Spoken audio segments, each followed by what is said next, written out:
Hello friends, welcome to Sathya சமையல். இன்றைக்கி நம்ம சத்யா சமையலில் ஃப்ரை ஃபிஷ்ஷை பயன்படுத்தி அட்டகாசமான டேஸ்ட்டில் ஃபிஷ் கிரேவி எப்படி பண்ணுறது அப்படின்னு பார்க்கலாங்க. ஃபஸ்ட் டைம் நம்ம வீடியோ பார்க்குறீங்கன்னா மறக்காமல் சப்ஸ்கிரைப் பட்டன் ப்ரெஸ் பண்ணி வச்சுக்கோங்க. வீடியோஸ் அதனோட நோட்டிஃபிகேஷன் கிடைக்க பக்கத்தில் இருக்க பெல் பட்டன் ப்ரெஸ் பண்ணிக்கோங்க. இப்போ எப்படி பண்ணுறதுன்னு பார்க்கலாம். நான் இன்றைக்கி பாறை மீன் பயன்படுத்தி தாங்க இந்த ரெசிபி பண்ண போகிறேன். மீனில் நல்லா கழுவிட்டு உப்பு, மஞ்சள் தூள், தனி மிளகாய் தூள் சேர்த்து 1 மணி நேரத்துக்கு நம்ம மீனை ஊற வச்சு எடுத்துக்கலாம். நான் கொஞ்சமாக கழுத்து பகுதியும் 3 பீஸும் எடுத்திருக்கேன். கடாயில் மீன் பொரிக்கிறதுக்கு தேவையான அளவுக்கு எண்ணெய் சேர்த்துக்கலாம். நம்ம ஷாலோ ஃப்ரை தான் பண்ணுறோம், அதனால் கொஞ்சமாக சேர்த்துட்டு மீன் துண்டுகளை ஒவ்வொரு பக்கமும் ஒரு 4 நிமிஷத்துக்கு நம்ம பொரிச்சு எடுத்துக்கலாம். மீன்லேயே உப்பு, காரம் எல்லாமே நல்லா பிடிச்சிருக்கும். இப்போ பாருங்கள், சூப்பராக மீன் ஃப்ரை ஆயிருச்சு. நம்ம எடுத்து வச்சுட்டு மீதம் இருக்க எல்லா பீஸையுமே இதே எண்ணெயில் சேர்த்து நம்ம பொரிச்சு எடுத்துக்கலாம். சூப்பராக நமக்கு வறுத்த மீன் ரெடி ஆயிருச்சு. இப்போ கிரேவி பண்ணுறதுக்கு பெரிய வெங்காயத்தை கொரப்பாக மிக்சியில் அரைச்சி எடுத்திருக்கேன். ஒரு பெரிய வெங்காயம் மீடியம் சைஸ் அளவு எடுத்திருக்கேன். அதே மாதிரி தக்காளி பழம் பார்த்திங்கன்னா ஒரு தக்காளி பழம் நல்லா பெரிய சைஸ் இருக்க அளவு எடுத்திருக்கேன். வெங்காயத்தை விட தக்காளி கொஞ்சம் ஜாஸ்தியாக இருக்கிற மாதிரி பார்த்துக்கோங்க. இன்னும் 1/4 கப் இருக்குது. அதில் சின்னதாக ஒரு துண்டு புளியை ஊற வச்சு எடுத்துக்கலாம். இப்போ நம்ம கிரேவி தாளிக்கலாம்.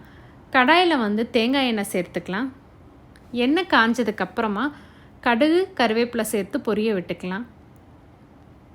இப்போ நம்ம அரைச்சி வச்சுருந்த பெரிய வெங்காயத்தை சேர்த்து வெங்காயத்தினுடைய பச்சை வாசனை நீங்கிற அளவுக்கு நல்லா வதக்கி விட்டுக்கலாம்.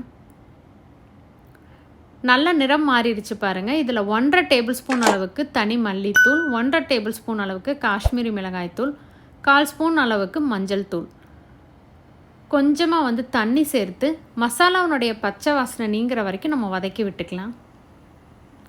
இப்போ பாருங்கள், எண்ணெய் பிரிஞ்சு வந்துருச்சு. இதுக்கப்புறமா நம்ம அரைச்சி வச்சுருந்த தக்காளி விழுதை சேர்த்துக்கலாம். 1.5 கப் இருந்தது, நான் கொஞ்சமாக தண்ணியும் சேர்த்துருக்கேன். நல்லா கலந்து விட்டுட்டு மசாலாவுக்கு தேவையான அளவுக்கு உப்பு சேர்த்துக்கலாம்.